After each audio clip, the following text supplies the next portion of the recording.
Hi, welcome to the CIA conference for 2020. My name's Kayne McGladrey.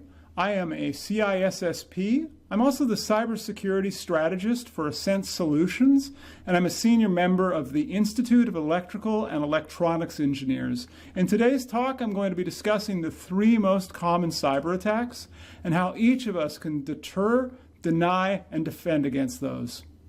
What often happens with cybersecurity conferences is we all learn a lot, and then start to feel overwhelmed, and inevitably people then go back to work or they get back to work, but nothing really changes. And so I want to leave you with a clear sense of purpose for what to do when you get back to work. For example, in 2019 and also in 2020, the annual cybercrime support from Cybersecurity Ventures predicted that global cybercrime damages are going to be $6 trillion annually by 2021. That's a trillion with a T, $6 trillion next year in damages. You don't get $6 trillion a year without multiple factors, which include breach fatigue on the part of the public, increasing economic attacks by nation states and criminal threat actors, an inability of people from my industry to effectively engage with people outside of the cybers, gaps in extradition laws, and really the increasing cost of businesses to comply with retroactive, well-meaning regulatory controls, kind of like our generals who like to fight the last war again instead of leaning into the fifth domain. Now, there have been some bright spots, right? Like Cybercom dropping North Korea's tooling on virus total the day of the foundation of the Republic. But honestly, that's gallows humor, and it's not changing the tide. You're here because you wanted to learn about cybersecurity, right? No. I'm going to challenge you on that one. You're here because you want to build the future, and we all have a conscious choice about the future we're going to build. Do we want to see another hospital that's unable to deliver services and somebody ends up dying, like happened in Germany just earlier this year? Or yet another school that's paying a ransom so that they can open at the start of the school year? I've been in cybersecurity since before we called it cybersecurity, and honestly, in that time, things have not generally gotten better. It used to be that a nation-state scanning a power plant was first-page news. Last year, it was buried in the news, and this year and last year, the UN's calling for norms in cyberspace because, honestly, the threat actors have got shells all up in one another's utilities, and the risk isn't an intentional attack. Rather, it's like when an operator in Russia typed the wrong IP address and accidentally took down the Ukrainian power grid. Our threat actors are accidentally tripping over one another in our public utilities. Now think about this.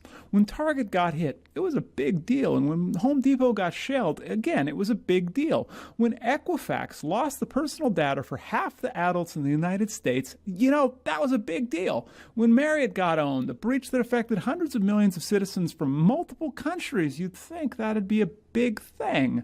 When a third of the internet was inaccessible for the better part of a day due to hacked DVRs and security cameras, you'd think there'd be changes. But every one of those businesses that I just listed, they're still in business. Their stock's actually back up. California is requiring device manufacturers to not have default passwords. But generally speaking, there's not been a lot of other movement to make things better, sufficiently better. And I hope you think like me, that that's just not good enough, that we can do better. That you're tired of another email from any company saying how your data are so essential to them and they care so much and they're going to offer you a year of complimentary credit monitoring. And sometimes that's actually a fake email. It's a phishing email, right? Or you don't want to see your organization to get owned and end up in the news headlines as being part of the latest breach data set. You're tired of your parents, your friends, your families having their personal data stolen, their privacy violated, or for them to be losing money to these threat actors, whether directly or indirectly in costs that are being passed on to consumers. And so let's talk about how we can build that safer future for our communities. Because honestly, every one of us owns a part of this, whether we're an end user, a project manager, a developer, a security executive, or an analyst. Now, you go to cybersecurity conferences and presenters roll in and they show how they drop 0 days to get remote shells, right? And you watch the venture capitalists throw money at what they think are the problems they're going to have a good valuation. And you read news about the fear of Chinese manufacturers getting their 5G networks all up in our business and how that's going to give them really good telemetry. And you'd think those are the best exploits. No. I'd say the best exploits are the ones that work. And the best exploits today are the exploits that all target people. They don't target computers. Honestly, let's do the math here for a second. Why would you spend your time developing a bespoke zero-day that might have a 1 in 10 odds of working when you can just ask a user for their password, when you can literally send an email and get a few $1,000,000? Now, honestly, I will say this. If you're going up against APTs, good luck. They're funding that research into those O-days. However, if you're not going up against nation states daily, but rather you're going up against criminal threat actors of opportunity, this is going to be really salient for you to understand how they're attacking people. So the way credential harvesting works, just starting at the baseline, I'll say this. Threat actors are not paying for a cloud hosting provider to host their malware. Instead, what they'll do is they will actually upload a phishing kit. And the funny thing about those phishing kits, they buy those phishing kits. They don't make those phishing kits. They don't make that anymore. You don't have to make that anymore. You can actually go out on the dark web. You can buy yourself a phishing kit. It usually comes with instructions. Then all you have to do is you have to have shelled somebody's web server. Funny enough, you can also buy that too. There is a whole supply chain here associated with the criminal underground where if you want to do a phishing campaign, you can just spend a few dollars, honestly, and then you can roll phishing emails out the door. And you can do that either using a botnet or you can just use somebody's compromised mail server. And then what's going to happen? People are going to get that phishing email. They're going to see it. They're going to say, oh, I missed my FedEx package. Oh, there's a new message for me in Teams. Oh, whatever the lure is of the day, right? And they're going to go to that phishing site that is on compromised infrastructure, and they're going to enter in their credentials. Now, they might even enter in a multi-factor authentication. They might not, but they're going to get prompted for their password. When that password is entered into that phishing site, here's where the threat actor starts to actually get something out of it. That is immediately sent to the threat actor, that password. And if they're using multi-factor authentication and if it's a sufficiently developed phishing kit, they'll also be able to use that to validate the account live. Now, sometimes the phishing actors, you know what they'll do? They'll go, you know what, we got a whole bunch of passwords, we got a whole bunch of usernames, right? We're just going to sell that too. Again, there's a whole supply chain at work here.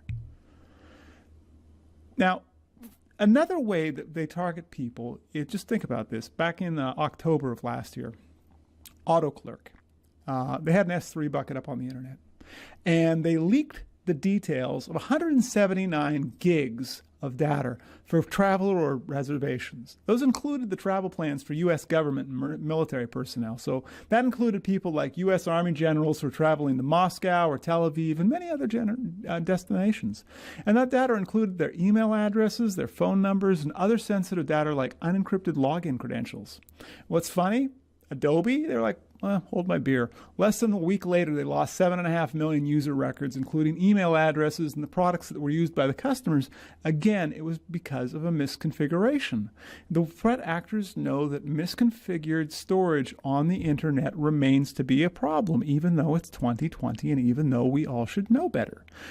So what happens is they will just use publicly available tools to scan for open storage on the internet.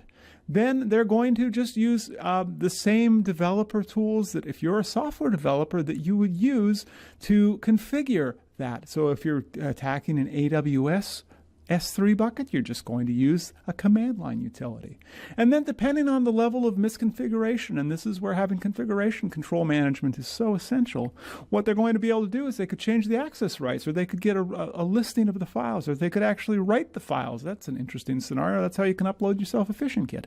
Or they're going to download the files alternatively because the access model has been set up to be too permissive. And then depending on what they just got, they could either steal the credentials, they could upload phishing kits, they could resell PII that they've obtained illegally. So there's a way that they're always, something to keep in mind here, they're always looking, how can I make money off of this? The cyber criminals, that's their kind of their day job, is they're trying to figure out how can they actually monetize these data.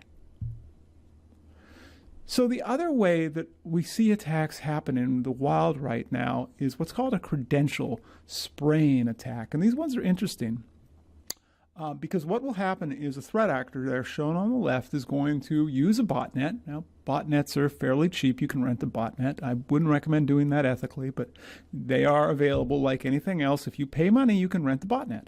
And you pay the botnet to simply use the same password against a massive user population, but you do it at a very low rate so that the clipping controls do not get flagged and cause those users to be locked out, or alternatively for your IP address or your configuration, wherever you're running this from, to be banned. So what the botnet will do, you see the password there is fall 2020, it's going to try it across all of those usernames. Now, most of them had really good passwords. However, that one user, Thomas Flores, who has the password of fall 2020, they can now use that account. If that's a banking account, they can resell that at a profit. If it's a PayPal account, they can resell that at a profit. If that's a corporate email account, they can probably sell that as a profit too, or they could use it as part of a business email compromise scam to be able to get even more money out of that affected organization. And then botnets will actually get those stolen passwords. Picking on Thomas there with the fall 2020 password, they're going to test that password against multiple services on the internet, because if something we've learned, people tend to reuse passwords. A lot of folks in the info security and cybersecurity community know you're not supposed to reuse passwords. And yet we've seen, statistically speaking, people reuse passwords. They also share passwords with perhaps their significant other or a partner or their kids for shared services like Spotify or like Netflix. So Recorded Future actually did a study on this. And they found that when a criminal goes out and buys a set of compromised credentials, they're going to get about an average success rate of about 1 to 3%. So for 1 million random usernames that they've run through their botnet against valid websites, threat actors for 1 million random usernames, they're going to get about 10 to 30,000 accounts that'll actually work. And then they're just going to sell those accounts to other threat actors. Now, bank accounts, of course, are a premium product. That's just an easy way to get money. But so are travel ones and retail credentials, especially retail these days, as it's easier to get the money out, right? Dunkin' Donuts is a pretty good example. They got hit twice. Threat actors logged into the DD Perks accounts and they used the coupons and the points for themselves, or they sold them. It was like the pizza plug scam, but with pastry. Moving up the value chain to account takeover, which is where you can actually take over another user's account. A basic package of information that's received as a result of an ATO typically goes for about $4 to $10.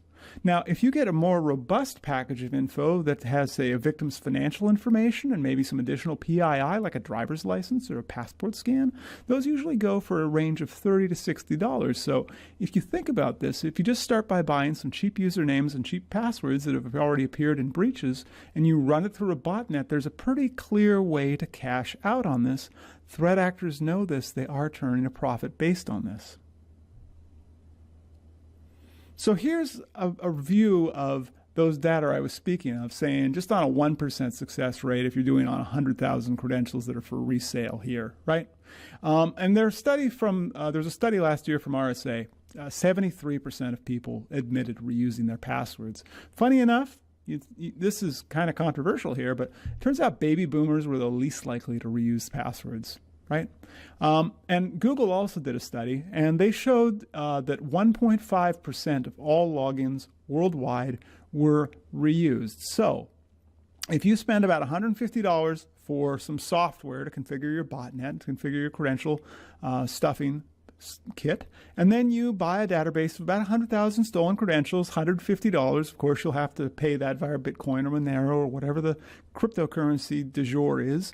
And then you rent yourself a botnet for about $250 a week. Now, those prices may have changed based on current market conditions, but it was about $250 a week when I last checked, right?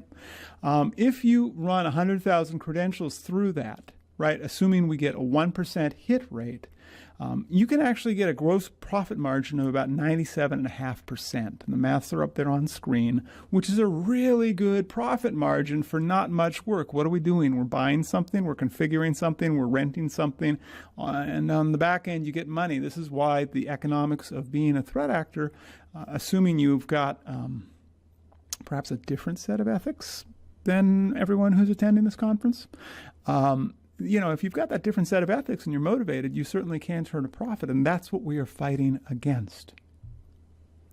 So I hope that I've made the case that this is not the future that we want for persistent engagement from threat actors who are monetizing this. And, honestly, they're making money at this, which is why they're doing it.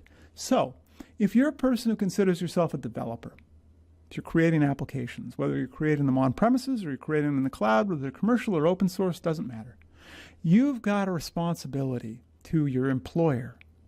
But also, I'd say you've got you've got a societal obligation, at least to the people around you, to make it harder for these threat actors to be able to operate. So one of the most effective ways to do that is to employ user entity behavior analysis. Now, a couple years ago, if you went to the conferences, you would have seen this term all over in conjunction with AI and ML, right? And if you went to the conference and you brought your bingo card, there's like 3 right there for you. UBA is a feature. This is not a product that you buy. This is mostly common sense, but it's done at scale. Now, I normally work from Bellingham, Washington. So let's say I log into the same app about every day at about 7:30 in the morning from Bellingham, Washington. You could say that's kind of normal. So if one day I log in from Bellingham, Washington at 7:28 a.m., but then at 7:31 a.m. I log in from Moscow, that doesn't seem possible, right? That's an impossible travel scenario. You cannot get from here to Russia in 3 minutes. But if you think of how credential stuffing works, how it uses a distributed botnet to validate those credentials, it makes a lot of sense. Or let's say after I log in, I normally I get on my email. I get on Teams. I might open up OneNote. It's sort of just a normal workday for me. What I don't do is I don't normally download a lot of files from SharePoint. But let's say one day I log in and I start downloading a lot of files, or I start modifying a lot of files. Hold up, that's weird. A person who's looking can see these things, but the problem becomes there's hundreds of thousands of log events, and then those are being created by our users real time. Or let's say normally I log in using a Windows 10 laptop and my Android phone, right? One day I log in using a jailbroken iPhone and connection from Firefox on a Mac. Again, those are signals that show, hey, you know what? Something's changed here. Maybe I got a new device. That could happen. But the point is, something's off. Something's changed that's an observable event. And this is where you're going to hear about black swan events of systems administrators logging in at 2 a.m. and getting locked out because they did something odd. You know what? If you think about this in 2020, how many of those have you heard? Because a lot of people are working a lot of weird hours right now. They're working from home. They're working from unusual IP addresses. They're working off hours because their kids need to use the computer to go to school during the day, right?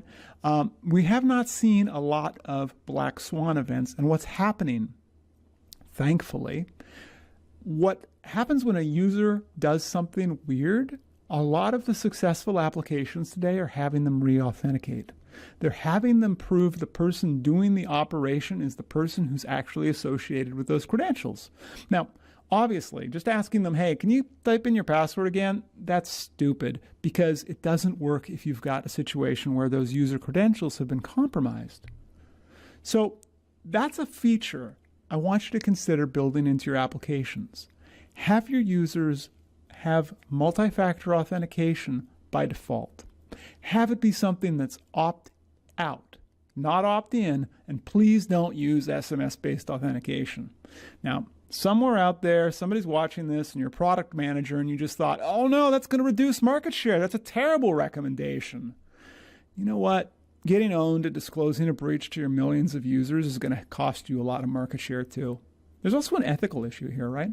If you're making it easy for your users to choose poor passwords, you're making it easy for those data to be stolen, which is going to eventually harm those end users. So if you're unfamiliar with how multi-factor authentication works, just really quickly, moving from left to right, the user is going to put in their normal username and their normal password into your app or your website. The second thing they're going to get prompted for is a second authentication factor. It's either something they have, that could be like an authenticator app that generates a number, or something they are, like a Face ID scan or a biometric scan like a fingerprint. The next thing that's going to happen is that then they get logged in. If they can meet that second requirement, they're logged in, they're able to go about their day. And I did say SMS-based authentication is bad. You know what? Go ask Twitter why this is bad. Y'all remember earlier this year where a whole bunch of celebrities were saying, hey, if you send me a little bit of Bitcoin, I'll double it, right? Or how many times has Jack at Twitter had his account get compromised and do weird stuff? The way this works is the threat actors, and in the case of that thing that just happened earlier this year, honestly, it was Discord kids who got the phone company to change the owner of the SIM card to them. So you go check out the prices at the OG accounts on underground forums, and you'll see bribing a retail employee at a phone store. Let's say you spend $300, right? It's going to get you thousands or tens of thousands of dollars in resale. Plus, you get the lulls because all of those are accounts where you can reset the account credentials via SMS. Or alternatively, I want you to think about the sheer number of Android apps that request permissions to read text messages, and the number of malware apps that are in the Play Store and third-party stores that exist solely to read SMS messages. That's why banks, especially banks in Europe, are moving away from SMS-based authentication. There are services that, if you're a developer, you can use for MFA. Honestly, pick the one you like the API of. I do not care. Just pick the API and pricing model you feel is best. And if you want to be super secure, support physical keys. But honestly, right now, for most of your end users who are not in a higher threat level, so your governmental officials, your whistleblowers, your civil rights folks, for those you want to have physical keys, but for the remainder, for your end users, most of them are just fine with a QR code-based multi-factor authentication for the near future. And now this is Google research I'm showing here about account takeovers. So an on-device prompt, like a multi-factor authenticator app, is going to stop 100% of automated attacks and 99% of bots. I want you to think about that for a second. This is a darn near guaranteed way to say, you know what, if we're going to do a prompt on the device that forces the user to put something in, almost got a guarantee there. Now, if you look at SMS, that doesn't look so good. It's only about 96% of bots and only 76% of targeted attacks or human-operated attack. But then if you go to something silly like just asking the user, hey, what's your phone number? It's a terrible idea. Or worse yet, trusting that their last sign-in location was good enough. Hello VPNs exist, right? So you've got to look at that and say, what is the easiest way that we can actually reduce our threats to our end users and our reputational damage as well as potential damages from civil suits? And you go, okay, you know what? Multi-factor authentication on a device works really well. The other ways that companies are consistently losing their data are through configuration management or mismanagement, right? You're developing an application and it tends to be, there's some error and you don't have enough time, and so you just run it as admin. And hey, look, there's no error, except that permission just made it into production. Or you assume that the service account that's used by your application, honestly, it just needs access to everything on your AWS instance, not some specific bits. So you just run it permissively. Or the API key, which is honestly used like a password these days, it never needs to change. Or let's say you can't update your underlying framework of the components you've got in production, even though there's a patch for a vulnerability in a third-party component, right? There are countless ways that an application can get shelled, and there are countless tools out there to find those permissions creep issues and those configuration issues and those out-of-date components. Go ahead and pick one. Honestly, you can buy these. These are available. These are not on the dark web. They're commercial tools that will go out there and you just pay them a little bit of money, you run it on a weekly basis, and then you go, what? Oh, you know what? We've got some vulnerabilities. Go fix those. The more sophisticated ones are going to help you prioritize as a developer what's most vulnerable and also what's most at risk, so you can go fix it first. But honestly, please have something. We are past the point in human history where you can just go deploy code and forget about it.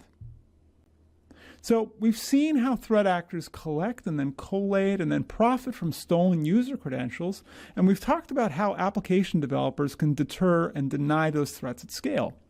Not everybody at this conference here is a developer, but we've still got a responsibility to protect all of those around us because, honestly, nobody else is coming to save us. Reducing cybercrime is ultimately a community effort. First and easiest thing you can go do, set up multi-factor authentication for any accounts that support MFA. So at the holidays, help your relatives set this up. Right? Go back to that Google study that showed well over 99% of automated account takeovers got blocked by multi-factor authentication. To do that, get yourself an authenticator app. I don't care which one you use. Honestly, the best one is the one that you're going to use daily, and you're not going to hear me say the name of a specific vendor here. They're all fine. What matters is that you use it, or what matters more is that your relatives use it and your friends and your company uses it. And then go off to twofactor.org. That's a free website. And follow the instructions for your bank, for your streaming media, for your email, for your social media. It might take you 30 minutes. Recovering from an account takeover, it's going to take you months. It's going to cost money. It's going to be miserable. This, by computer, every app supports MFA. So your second thing you want to go do, go get yourself a password manager or a password vault. Again, the best one is the one you use daily. I don't care which one. Get yourself a vault. Put a good passphrase on it and make sure you're taking a backup, or that it takes backups, or that it stores them in the cloud and it's secure storage. And then go change all of those passwords that you were reusing. Make them into miserable 24-character random combos of letters and numbers, and then just forget about them, because the vault is going to hold those passwords for you. And if you work at a business, you can also implement a company-wide vault. There are solutions out there. That actually makes it a lot easier when an employee leaves, because they didn't know their passwords, so there's less risk for data exfiltration or misuse. And then go out to Have I Been Pwned? It's run by Troy Hunt. It's a free service, and it'll let you know when your email address appears in a breach corpus. Again, this is free. And if you work at a business, you can set this up for your organization, and coincidentally, it's also free, and it will let you know when all of the users with your domain appear in a breach, so that you can go tell them to change their passwords, which, if you read NIST, is one of those best practices for telling your users to change their passwords only if the passwords are known to have been breached. So at the beginning of this short deck, we agreed that things in the cybers, they keep getting worse. They're not necessarily getting better. And that's not good enough for anybody who's here today. So everyone here at the CIA conference owns a responsibility for building a safer future for our friends, for our families, and for our communities. So now that you know the threat that we face, the threat to our community, the threat to our economy, if you're a developer, please go incorporate MFA and user and user and entity behavior analysis and vulnerability scanning into your application, right?